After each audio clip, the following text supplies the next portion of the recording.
Yo, what is up guys? Welcome back to day 2 of BD Performance. Let's go inside, let's check out what's happening, because we're going to be building a Focus ST-4, and I'm going to explain to you what that means in a second.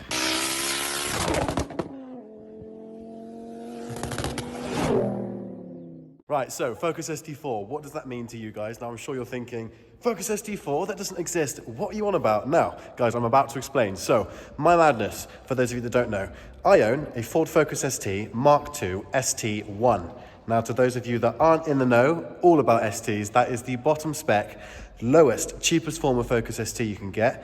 And what I was thinking is, let's take the ST3 leathers, the Focus RS interior, and all of the fancy bits that you guys got in your ST3s, stick them in my ST1, 1 plus 3 is 4, and then alongside all the crazy mods that I've done over the last year or two, you guys will finally have to be on board with the fact that I own a Focus ST-4. So yeah, guys, that's what we're doing today. We're going to be sticking in new seats, we're going to be doing door cards, we're going to be doing interior and all kinds of stuff that I haven't yet, up to this date, done. So with the help of BD Performance, guys, we're going to get this sorted and we're going to jump on it now. But yeah, guys, if you don't know already, the guy I'm about to do it all with is called Ben. So support him by following their YouTube channel in the description section below. But I'm going to stop waffling now and we're going to jump to it because I'm excited to have potentially the first Focus ST-4. Now let me know in the comments what you think and we'll join you in a bit. Peace. What are you up to this morning, Alan? I am preparing Mikey Rowland's head. Cylinder head, that is. Preparing to give Mikey Rowland's Head, yes. Yeah, you said it, not me. There's no way of saying it, really. You asked yesterday for my viewers to go subscribe to your channel, and now you're telling them dodgy things. What's wrong with that? Yo guys, so a little bit of an update as to what's going on. Now, we obviously have the car up on the ramp, as you guys have seen already, but courtesy of Autobeam, we have some awesome daytime running lights, which are right here. And we also have the RGB color changing ones that are Bluetooth controlled. Now guys, rather than doing 2 separate videos and boring the hell out of you, what we're gonna do is install the daytime running lights on one side, and we're also gonna do the color RGB ones on the other, so that we can switch the lights off in the unit here and show you the differences. Now obviously, as always with any products, all the information will be in the description section, but I just thought this was a really good opportunity, especially off the back of all the police videos, to not only install something that's more road legal, something that's better quality as well, but also use this opportunity to give you guys an idea as to which one's better, which ones we prefer, but more importantly, get the opinions from the professional team here at BD Performance. Now guys, the standard fog lights are here. Obviously we've just put the bulbs in, which are the color RGB ones right here. The actual daytime running lights are a whole new unit. So guys, I'm curious as to see how they look, and also we'll get Darren's opinion as well. We're going to get Ben to come back over, we're going to get started, and we'll join you in a bit. Right, now just while we're here, before we go ahead and install anything into the car, I'm sure everyone watching this that has any interest in upgrading lights on their Focus ST is thinking which one to go for, but more importantly, the professional himself. What would you suggest to anyone watching as being the best option between that of the RGB Bluetooth controlled color changing lights and the slightly more expensive daytime running lights? Depends on the look you're going to go for, really, I suppose, isn't it? You know, at the end of the day, the colour changing thing is all for show. So if you you know, if you're going to meets and car shows and stuff, then that's probably going to be the choice for you. But as far as a day-to-day thing, you know, my choice would be the DRLs. I think For sure. it just brings it up to a sort of more modern look, doesn't it? Now you mentioned earlier that obviously these are the easiest to install if it were for that of someone just doing a DIY job on their driveway, maybe during the national lockdown. This is plug and play into the original fog light unit, and then this is just connect to the battery so that you have the Bluetooth control, or the module rather, working. And then this one is slightly more confusing, but at the same time, I suppose easy for you being a professional. Yeah, I mean, it's not going to be particularly hard. The only difference between this and this, again, you've got the plug and play for the fog light side of things, but these need a connection onto a switch live so that the DRLs just come on with the ignition key, basically. Now, I guess fortunately, well, I say fortunately, I guess most people watching this are going to be your average person who maybe doesn't know about electronics. Everyone's got, you know, a cousin's uncle's brother that knows about that kind of thing. But your average person does want ease of access, and they're going to want something that they can, you know, they can have arrive in the post, they can go outside with a couple of spanners, and they can get things fitted. So in terms of that, definitely the RGB color changing lights. Now I don't know how they look, but they're certainly going to be the easiest to install. We'll obviously confirm that later on. But these, in terms of what I'm going for, I can imagine are more my thing. Now, especially working in line with the police stuff and all the road safety and the legal side to car mods, I'm going to imagine the daytime running lights to be more for me. But really awesomely, Autobeam have asked me to give the one that I don't want on my car as a giveaway to you guys. So stay tuned to the end of the video and then we'll let you know which one is up for grabs. But yeah, I guess we may as well get started. Yeah. You know, we've got the man himself here, so let's get a move on and see how good they look. We're just getting the headlights out. It'll give us nice access to the rear of the fog light units, just so we can throw some cables up loosely and get these lights tested. Guys, obviously you can see here that it's quite straightforward in terms of the fitment. It's exactly the same size as the standard one, but it's always good just to pre-check, make sure everything fits in there perfectly, especially before you go ahead and splice any wires. But in our instance, it's all good. Autobeam have done a good job. But yeah, as you can see, fits the same way it did before. However, finally, we do not need the green fog light covers and we are no longer breaking the law. So we've obviously plugged in the fog lights. Do you want to walk everyone through what it is that you're up to at the moment? Yeah, we're just connecting the Bluetooth controller. We've just loosely for now so we can get it tested. And all we've got to do is connect that to the battery. Do I need to download an app? Yes.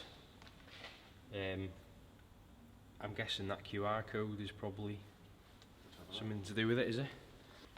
Hopefully it's as simple as using this QR code. Oh.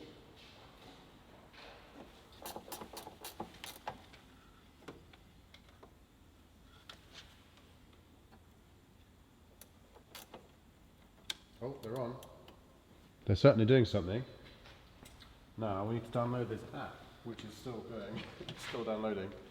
Oh, it's finally ready. Right guys, really quickly, just for 1 minute, I'm going to show you how sick these Autobeam RGB lights are because Darren has kindly lent me this tiny little garage. Now it's going to be perfect. I can switch off the lights and we can show you in full perspective just how good these things are. Now I'm completely aware that we were going to do the daytime runners comparison, but that's going to have to come in another video, so I apologise for that one. But before we get back to the ST-4 build, let's chuck the camera down there, switch off the lights and show you just how sick these things are. I'm so hyped. They look so sick. But anyway, let's go down and have a look. So guys, as mentioned before, I've got this little app here. As you can see, it's got a colour changing wheel, a couple of options underneath, and then a few more things in regards to music. But what we're going to do now is show you just how good these lights look in the dark. So I'm going to go through a couple of the preset colours. We've got red, which looks great. We've got green, which Owen previously mentioned my fog light covers weren't allowed. We've got blue, yellow, pink, and then another form of green. We've got the RGB options here, which is more of a few different colours, but it seems to have a couple of options which I don't quite understand. However, what we do have is pulsating rainbow options, so we can change the speed on that. We can have pulsating red, we can go down and have pulsating purple, pulsating rainbow strobe, which is a little bit naughty. And then the one that we definitely can't use on the road is the pulsating blue. We've got cyan strobe,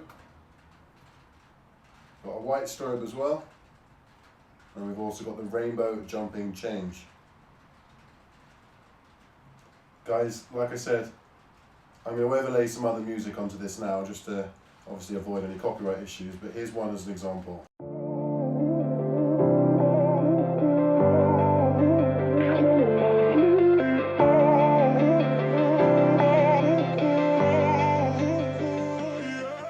Now guys, you've obviously seen how sick those lights are. I will obviously link them in the description section below, so if Autobeam have them in stock, you can copy yourself some. But without further ado, let's jump into the rest of today's video and show you the progress on the ST-4 build. So guys, just for the time being, as you can see, Ben is hiding all of the wires behind the front bumper so that it all looks tidy. But I think it's just as simple, like you mentioned before, as plugging it into the battery, hiding the wires, putting headlights back in, putting the slam panel ends in, putting the slam panel in itself. Yeah, we're all good to go really. Right, so the next job on the list is being completed as we speak. Ben is removing my side mount number plate, which I'm sure will best please Owen. Don't put my plate up. Very, very stuck, mate. And you get the top half to have a so you bend it. That's going to be a job and a half, getting that out. I don't know what to do, whether it should just be... Heat that up and try and straighten it up again.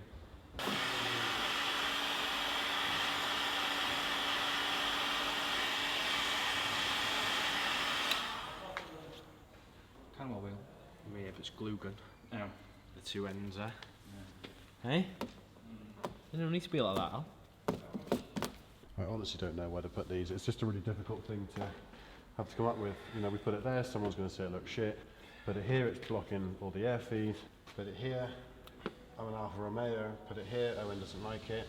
But yet the police enforcement Evos can have it there.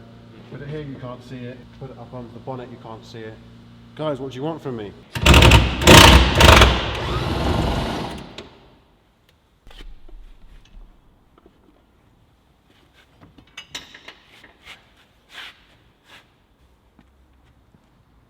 You haven't got the holes for them. No, I used to. I sold the actual bit for it because I never thought that I'd have ST Recaros. Yeah. But it's not the end of the world. Heated leather isn't my priority. No, I was just saying that, you know, even if we found them, we haven't got the right piece for that, have we?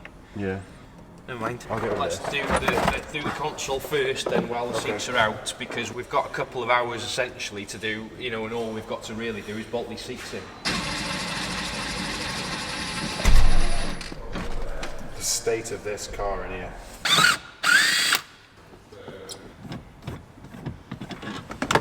Okay. So you see here, this connects in there. Yeah, but so do these. Well, we get that. Did you invent that? Yeah. Thought so. Right, I did try putting it in, but apparently I've done it wrong.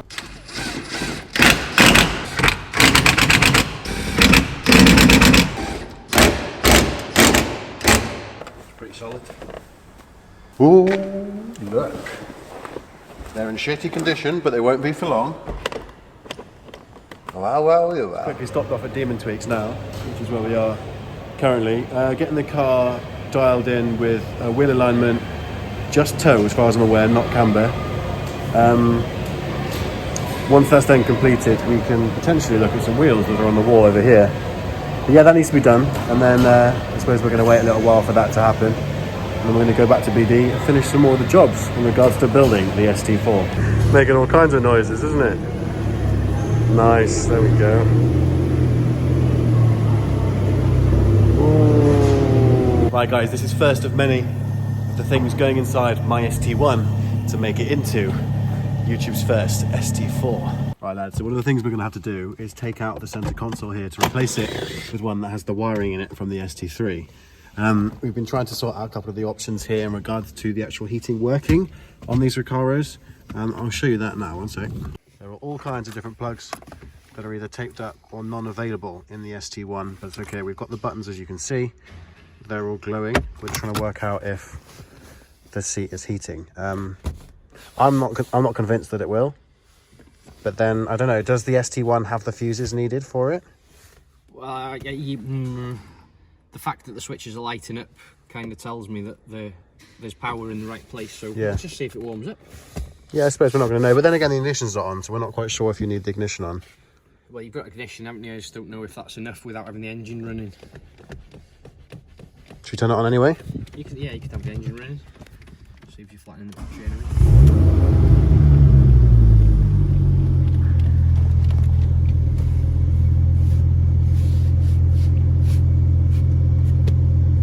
If you feel that part of the seat, then feel there.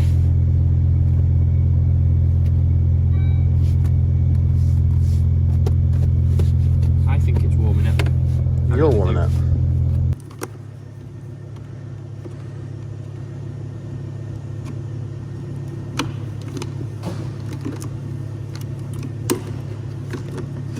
That's a good point. Just while it's doing that, guys, I may as well show you. Now the plate's actually located on the front like this. I don't want any comments talking about air restriction or all that crap, alright? Because I'm trying my best. Just put the wiring into your original armrest here purely because I'd already cut this to make that top piece fit better earlier. Yeah, so just explain to them what that wiring does, and if they were to just get a box standard fascia just like that, what's the wiring going to do that they can't already do with their ST1 or 2? Well, for us, we just wanted to get the 12 volt power outlet working in there so you can charge your phone or whatever off it. It has got the plug for the push start button on it, but obviously that's not going to work on a pre-facelift car with a key, but I'd imagine maybe if you had the switch it might light it up. Yeah. Possibly. Cool. But the plug that this connects to is actually already in your car, yeah. So hopefully that's all going to work. ST1 to 3, so I suppose you call it ST4, would you? Part 1 complete. Ben, what's the update? Where are you up to? Having to bypass this plug basically and plug the harness straight, well the wires from the seat straight into your harness because we've got a damaged thread in the coupling, so be alright. Right, so this is the ST3 door card. This is the ST1 door card that he's now absolutely destroyed. And well, not so much destroyed physically, but ripped out the car. Brand new. That one is in over there, if you guys can see.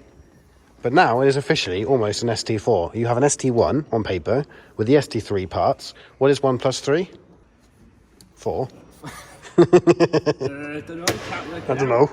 Yeah, they've got some progress being made as well on the BD Performance track car. So guys, what I'll actually do is if you have an ST180 and this kind of thing interests you, I'll put the link to their channel underneath and you can go watch what they're doing. But yeah, we're going to get a couple more ST3 parts in here. We're going to fine tune a few things tomorrow before we head back down. But yeah, we're having a good time so far. He's just jealous because I've got an ST4 and you don't. You have an RS, don't you? A Mk2 RS version 2. Yes, he means yes, but ST4 progress is being made. Let's get that last door card in and then I'll show you just how good it looks.